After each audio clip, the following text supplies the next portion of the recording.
underlying problem, is this printing of the money and the borrowing and the bad energy policy. And, I cringe when they say to people who are concerned about the high gas price that they should just go out and buy an electric vehicle.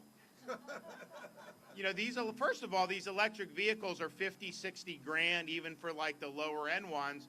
Second of all, it's not like you can even find, even if you're willing to pay that, it ain't like there's millions of these things out there. Very hard to get any kind of car right now with the supply chain. And so to tell people, you don't complain about the gas price, you just go buy an electric vehicle, that's the equivalent of telling them to let them eat cake. And so we reject that, and we want to see energy independence in this country. The other thing that we're really concerned about is what's going on at the southern border. And since Biden became president, they've had 2 million people come across the border illegally. And I had people down there from Florida helping Texas. And I went down there and looked at this last summer.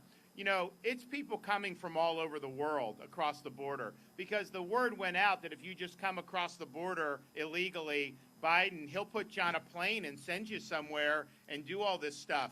It's interesting. We had tornado in southwest Florida rip through some mobile home parks. Very elderly people. They were on fixed incomes. We applied for the federal government to get individual assistance for the tornado victims. Biden stiffed these elderly residents. He gave them nothing. And he didn't give it because he doesn't like the governor. But I thought to myself, you won't give a cent for these elderly tornado victims in southwest Florida, but you'll pump billions of dollars into giving money to people coming to the country illegally? How does that make any sense? And so what they've done is you have record amount of sex trafficking, human trafficking, and drug trafficking as a result of these reckless border policies.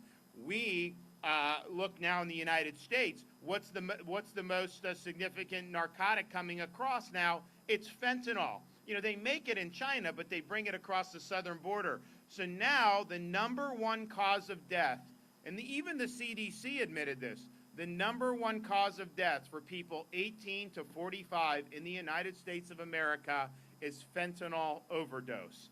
That would not be the case if we had the border secured and didn't let the cartels eat our lunch every day. So what's going to end up happening now, as bad as it's been, it's fixing to get a lot worse. Why? Because he's actually repealing another one of Trump's programs, Title 42. The details don't matter as much for this discussion, but the bottom line is the few people who they were sending back immediately now are going to be able to come in illegally, and Biden is basically going to send them on their way throughout the interior of our country. So we had a record in terms of this 2 million.